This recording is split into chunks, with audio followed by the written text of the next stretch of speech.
సూర్యుడు స్వయంగా దర్శనం ఇచ్చే ఆలయం. భారతదేశంలో ఒక ఆలయం ఉంది. అక్కడ ప్రతిరోజు భక్తులు దేవుడిని దర్శిస్తారు. కానీ సంవత్సరంలో కొన్ని ప్రత్యేక రోజులలో దేవుడే తన భక్తులను దర్శిస్తాడని స్థానికులు నమ్ముతారు. ఎందుకంటే ఆ రోజుల్లో ఉదయించే సూర్యుడు దాదాపు 100 అడుగుల దూరం ప్రయాణించిన తన కిరణాలను నేరుగా గర్భగుడిలోకి పంపి మూల విరాట్టు పాదాలను తాకిస్తాడు. ఇది యాదృచ్ఛికమా లేక వేల సంవత్సరాల క్రితమే ఖగోళ శాస్త్రాన్ని అద్భుతంగా అర్థం చేసుకున్న మన పూర్వీకుల ప్రతిభ? ఆంధ్రప్రదేశ్లోని శ్రీకాకుళం సమీపంలో ఉన్న అరసవల్లి సూర్యనారాయణ స్వామి ఆలయం భక్తికి మాత్రమే కాదు, శాస్త్రానికి కూడా ఒక పెద్ద ప్రశ్నగా నిలిచింది. కానీ ఈ ఆలయం నిర్మాణం వెనుక ఉన్న కథ ఇంకా ఆశ్చర్యకరంగా ఉంటుంది. ఎందుకంటే ఈ ఆలయాన్ని నిర్మించిన వాడు ఒక రాజు కాదు అని కొన్ని సాంప్రదాయాలు చెబుతున్నాయి. అయితే అసలు కథ ఏమిటి? అరసవల్లి చరిత్రలోకి అడుగు పెడితే ఒక అద్భుత సంఘటన మన కోసం ఎదురు చూస్తుంది. సాక్షాత్తు ఇంద్రుడు నిర్మించాడనే ఆలయ పురాణం ప్రకారం ఒకసారి దేవేంద్రుడు ఆకాశ మార్గంలో ప్రయాణిస్తుండగా ఈ ప్రాంతంలో జరిగిన ఒక సంఘటన కారణంగా భూమిపై పడిపోయాడని చెప్తారు. తన తప్పును గ్రహించిన ఇంద్రుడు సూర్యభగవానుడి అనుగ్రహం కోసం ఇక్కడ ప్రతిష్ఠ చేసిన విగ్రహమే అరసవల్లి సూర్యనారాయణ స్వామి అని స్థానిక విశ్వాసం. ఇది పురాణ సాంప్రదాయానికి చెందిన కథ.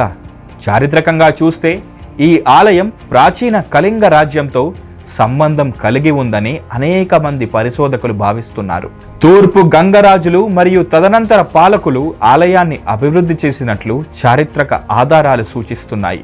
శతాబ్దాల పాటు ఎన్నో దాడులు, ప్రకృతి విపత్తులు ఎదురైనా ఈ ఆలయం తన ఆధ్యాత్మిక ప్రభావాన్ని మాత్రం కోల్పోలేదు.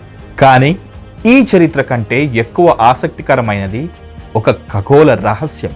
సూర్య కిరణాలు గర్భగుడిలోకి ఎలా చేరుకుంటాయో తెలుసుకుంటే మీరు ఆశ్చర్యపోతారు. సూర్యకిరణాల అద్భుత ప్రయాణం.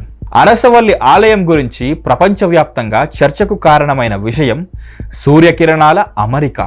ప్రతి సంవత్సరం కొన్ని ప్రత్యేక సందర్భాలలో ఉదయించే సూర్యుడి కిరణాలు ఆలయ ప్రధాన ద్వారం అంతరాలయం గుండా ప్రయాణించి నేరుగా మూల విరాట్టుని తాకుతాయి. ఇది కేవలం అందమైన దృశ్యం మాత్రమే కాదు, ఇది ఖచ్చితమైన నిర్మాణ ప్రణాళికకు నిదర్శనం. వేల సంవత్సరాల క్రితం ఆధునిక కంప్యూటర్లు లేకుండా సూర్యుడి గమనాన్ని ఇంత ఖచ్చితంగా లెక్కించడం ఎలా సాధ్యమైంది? ఇది పరిశోధకులను ఇప్పటికీ ఆకర్షిస్తున్న ప్రశ్న.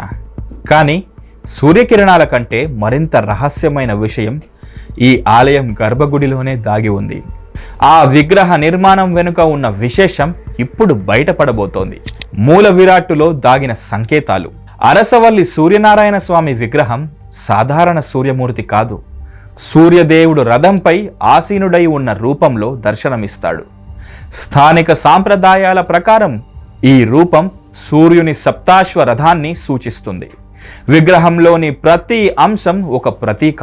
కిరీటం, ఆయుధాలు, రథం, గుర్రాలు, ప్రతి భాగం సూర్యారాధనకు సంబంధించిన తాత్విక భావనలను ప్రతిబింబిస్తాయి. అయితే కొన్ని శిల్పాల్లో కనిపించే సంకేతాలు ఇప్పటికీ పూర్తిగా అర్థం కాలేదని కొందరు కళా పరిశోధకులు అభిప్రాయపడుతున్నారు.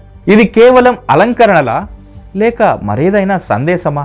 ఈ ప్రశ్నకు సమాధానం వెతుకుతుండగా భక్తులు చెప్పే అద్భుత అనుభవాలు మన ముందుకు వస్తాయి. భక్తుల విశ్వాసంలో సూర్యదేవుని మహిమ. స్థానిక విశ్వాసం ప్రకారం సూర్యనారాయణ స్వామిని దర్శిస్తే ఆరోగ్య సమస్యలు తగ్గుతాయని అనేక మంది భక్తులు నమ్ముతారు. ప్రత్యేకంగా నేత్ర సంబంధ సమస్యలతో బాధపడేవారు ఇక్కడికి వస్తుంటారు. కొంతమంది తమ కోరికలు నెరవేరాయని చెబుతూ ఉంటారు. మరికొందరు జీవితంలో కొత్త ఉత్సాహం పొందినట్లు వివరిస్తారు. ఇవి భక్తుల వ్యక్తిగత అనుభవాలు. వాటిని శాస్త్రీయంగా నిర్ధారించబడిన సంఘటనలుగా పరిగణించలేం. అయితే శతాబ్దాలుగా కొనసాగుతున్న ఈ విశ్వాసం ఆలయ ప్రభావాన్ని స్పష్టంగా చూపిస్తుంది. కానీ ఈ ఆలయాన్ని ప్రత్యేకంగా నిలబెట్టేది కేవలం విశ్వాసం మాత్రమే కాదు, దాని నిర్మాణ శాస్త్రం కూడా. ఇప్పుడు అరసవల్లి నిర్మాణంలో దాగిన విజ్ఞానాన్ని పరిశీలిద్దాం. ఖగోళ శాస్త్రం మరియు ఆలయ నిర్మాణం. అరసవల్లి ఆలయ నిర్మాణాన్ని గమనిస్తే అది కేవలం భక్తి కోసం కట్టిన నిర్మాణంలా కనిపించదు. సూర్యుని దిశలు, క్రాంతి ప్రవాహం, కాలగణన వీటన్నిటినీ దృష్టిలో పెట్టుకుని నిర్మించినట్లుగా అనిపిస్తుంది. ప్రాచీన భారతదేశంలో ఖగోళ శాస్త్రం అత్యున్నత స్థాయిలో ఉండేదని అనేక చారిత్రక ఆధారాలు సూచిస్తున్నాయి. ఆ జ్ఞానం దేవాలయ నిర్మాణంలో కూడా ప్రతిఫలించింది. అరసవల్లి దేవాలయమే దానికి అద్భుత ఉదాహరణ. ఉదయం కాంతి గర్భగుడిలోకి ప్రవేశించే విధానం ప్రతి సందర్శకుడిని ఆశ్చర్యపరుస్తుంది. అది కేవలం ఆధ్యాత్మిక అనుభూతి మాత్రమే కాదు, ప్రాచీన విజ్ఞానానికి కూడా ఒక సాక్ష్యం. అయితే అరసవల్లిలో ఇప్పటికీ కొనసాగుతున్న సాంప్రదాయాలు మరింత విశేషంగా ఉంటాయి. అరుదైన సాంప్రదాయాలు మరియు యాత్రా అనుభవం. రథసప్తమి సందర్భంగా అరసవల్లి క్షేత్రం భక్తులతో కిటకిటలాడుతుంది.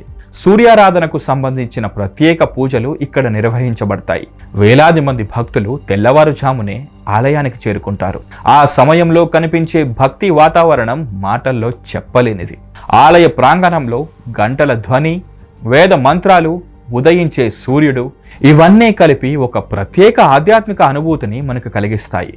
చాలామంది యాత్రికులు అరసవల్లికి వచ్చిన తర్వాత ఒక విచిత్రమైన ప్రశాంతతను అనుభవించినట్లు చెప్తూ ఉంటారు. కానీ ఈ ఆలయం గురించి ఇంకా ఒక ప్రశ్న మనకు మిగిలే ఉంది. సూర్యుడు ఎందుకు ఈ ఆలయాన్ని ఎంచుకున్నాడనే ప్రశ్నకు సమాధానం చివరి అధ్యాయంలోనే దాగి ఉంది. అరసవల్లి యొక్క శాశ్వత రహస్యం. అరసవల్లి ఆలయం మనకు ఒక గొప్ప సత్యాన్ని గుర్తు చేస్తుంది. భక్తి మరియు విజ్ఞానం ఈ రెండు పరస్పర విరుద్ధాలు కావు. మన పూర్వీకులు వాటిని కలిపి ఒక అద్భుత సృష్టులను నిర్మించారు. సూర్యకిరణాల ఖచ్చితమైన అమరిక, ప్రాచీన ఖగోళ జ్ఞానం, శతాబ్దాలుగా కొనసాగుతున్న విశ్వాసం, ఇవన్నీ అరసవల్లిని ప్రత్యేకంగా నిలబెడుతున్నాయి. ఇప్పటికీ కొన్ని ప్రశ్నలకు పూర్తి సమాధానాలు లేవు, కానీ అదే ఈ ఆలయ ఆకర్షణ. ఎంత తెలుసుకున్నా ఇంకా తెలుసుకోవాల్సింది మిగిలే ఉంటుంది. అదే నిజమైన రహస్యం, అదే అరసవల్లి మహిమ. ఇలాంటి మరిన్ని దేవాలయ రహస్యాల కోసం ఆహా భక్తి ఛానల్ను సబ్స్క్రైబ్ చేయండి. నేను మీ మహేష్.